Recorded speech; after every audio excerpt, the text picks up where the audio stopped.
ಮತ್ತೆ ಇನ್ನೊಂದು ಮೈಕಲ್ ಈಗ ಆಚೆ ಬಂದಿದ್ದಾರೆ. ಸೊ ಮೈಕಲ್ಗೆ ಯಾಕೆ ಮ್ಯಾಮ್ ಅಂದ್ರೆ ಸಂಗೀತಗೂ ಮೈಕಲ್ಗೂ ಎಲ್ಲೂ ಕೂಡ ಜಗಳ ಅನ್ನೋದು ಹಾಗೆ ಇಲ್ಲ.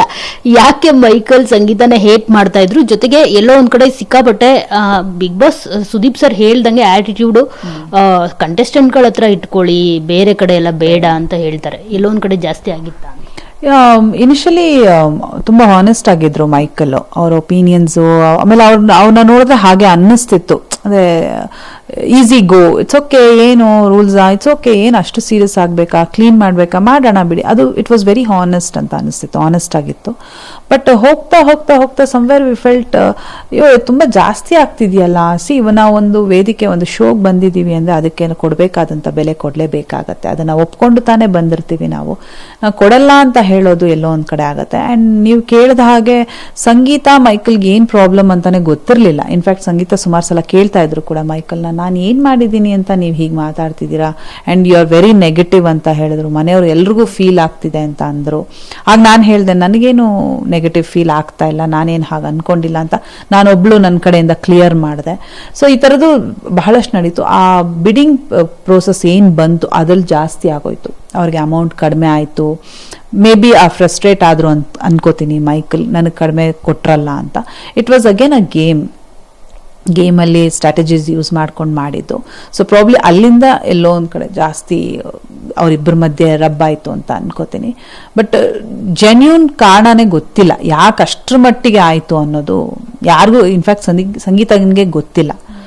ಆಮೇಲೆ ಅವ್ರ ತಾಯಿ ಬಂದು ಮಾತಾಡಿದ್ಮೇಲೆ ಮಾಮೂಲಿ ಆಗ್ಬಿಟ್ರು. They become a good friends. ಮತ್ತೆ ಇನ್ನೊಂದು ಮೈಕಲ್ ಈಗ ಆಚೆ ಬಂದಿದ್ದಾರೆ. ಸೊ ಮೈಕಲ್ಗೆ ಯಾಕೆ ಮ್ಯಾಮ್ ಅಂದ್ರೆ ಸಂಗೀತಗೂ ಮೈಕಲ್ಗೂ ಎಲ್ಲೂ ಕೂಡ ಜಗಳ ಅನ್ನೋದು ಹಾಗೆ ಇಲ್ಲ. ಯಾಕೆ ಮೈಕಲ್ ಸಂಗೀತನ ಹೇಟ್ ಮಾಡ್ತಾ ಇದ್ರು, ಜೊತೆಗೆ ಎಲ್ಲೋ ಒಂದ್ ಕಡೆ ಸಿಕ್ಕಾಪಟ್ಟೆ ಬಿಗ್ ಬಾಸ್ ಸುದೀಪ್ ಸರ್ ಹೇಳ್ದಂಗೆ ಆಟಿಟ್ಯೂಡ್ ಕಂಟೆಸ್ಟೆಂಟ್ ಗಳ ಹತ್ರ ಇಟ್ಕೊಳ್ಳಿ, ಬೇರೆ ಕಡೆ ಎಲ್ಲ ಬೇಡ ಅಂತ ಹೇಳ್ತಾರೆ. ಎಲ್ಲೋ ಒಂದ್ ಕಡೆ ಜಾಸ್ತಿ ಆಗಿತ್ತ? ಇನಿಷಿಯಲಿ ತುಂಬಾ ಹಾನೆಸ್ಟ್ ಆಗಿದ್ರು ಮೈಕಲ್. ಅವ್ರ ಒಪಿನಿಯನ್ಸು, ಆಮೇಲೆ ಅವ್ರನ್ನ ನೋಡಿದ್ರೆ ಹಾಗೆ ಅನ್ನಿಸ್ತಿತ್ತು. ಅದೇ ಈಸಿ ಗೋ, ಇಟ್ಸ್ ಓಕೆ, ಏನು ರೂಲ್ಸ್, ಇಟ್ಸ್ ಓಕೆ, ಏನು ಅಷ್ಟು ಸೀರಿಯಸ್ ಆಗಬೇಕಾ, ಕ್ಲೀನ್ ಮಾಡಬೇಕಾ, ಮಾಡೋಣ ಬಿಡಿ. ಅದು ಇಟ್ ವಾಸ್ ವೆರಿ ಹಾನೆಸ್ಟ್ ಅಂತ ಅನಿಸ್ತಿತ್ತು, ಹಾನೆಸ್ಟ್ ಆಗಿತ್ತು. ಬಟ್ ಹೋಗ್ತಾ ಹೋಗ್ತಾ ಹೋಗ್ತಾ ಸಮ್ವೇರ್ ವಿ ಫೆಲ್ಟ್ ಅಯ್ಯೋ ತುಂಬ ಜಾಸ್ತಿ ಆಗ್ತಿದೆಯಲ್ಲ.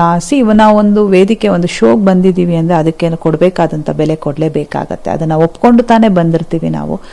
ಕೊಡಲ್ಲ ಅಂತ ಹೇಳೋದು ಎಲ್ಲೋ ಒಂದು ಕಡೆ ಆಗುತ್ತೆ. ಆ್ಯಂಡ್ ನೀವು ಕೇಳಿದ ಹಾಗೆ ಸಂಗೀತ ಮೈಕಲ್ಗೆ ಏನು ಪ್ರಾಬ್ಲಮ್ ಅಂತಾನೆ ಗೊತ್ತಿರಲಿಲ್ಲ. ಇನ್ಫ್ಯಾಕ್ಟ್ ಸಂಗೀತ ಸುಮಾರು ಸಲ ಕೇಳ್ತಾ ಇದ್ರು ಕೂಡ ಮೈಕಲ್ನ, ನಾನು ಏನು ಮಾಡಿದ್ದೀನಿ ಅಂತ ನೀವು ಹೀಗೆ ಮಾತಾಡ್ತಿದ್ದೀರಾ, and you are very negative ಅಂತ ಹೇಳಿದ್ರು. ಮನೆಯವರು ಎಲ್ರಿಗೂ ಫೀಲ್ ಆಗ್ತಿದೆ ಅಂತ ಅಂದರು. ಆಗ ನಾನು ಹೇಳಿದೆ, ನನಗೇನು ನೆಗೆಟಿವ್ ಫೀಲ್ ಆಗ್ತಾ ಇಲ್ಲ, ನಾನೇನು ಹಾಗೆ ಅನ್ಕೊಂಡಿಲ್ಲ ಅಂತ ನಾನೊಬ್ಳು ನನ್ನ ಕಡೆಯಿಂದ ಕ್ಲಿಯರ್ ಮಾಡಿದೆ.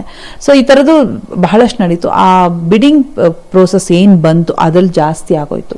ಅವ್ರಿಗೆ ಅಮೌಂಟ್ ಕಡಿಮೆ ಆಯಿತು. ಮೇ ಬಿ ಫ್ರಸ್ಟ್ರೇಟ್ ಆದರು ಅಂತ ಅನ್ಕೋತೀನಿ ಮೈಕಲ್, ನನಗೆ ಕಡಿಮೆ ಕೊಟ್ರಲ್ಲ ಅಂತ. ಇಟ್ ವಾಸ್ ಅಗೇನ್ ಅ ಗೇಮಲ್ಲಿ ಸ್ಟ್ರಾಟಜೀಸ್ ಯೂಸ್ ಮಾಡ್ಕೊಂಡು ಮಾಡಿದ್ದು. ಸೊ ಪ್ರಾಬ್ಲಿ ಅಲ್ಲಿಂದ ಎಲ್ಲೋ ಒಂದು ಕಡೆ ಜಾಸ್ತಿ ಅವರಿಬ್ಬರ ಮಧ್ಯೆ ರಬ್ ಆಯಿತು ಅಂತ ಅನ್ಕೋತೀನಿ.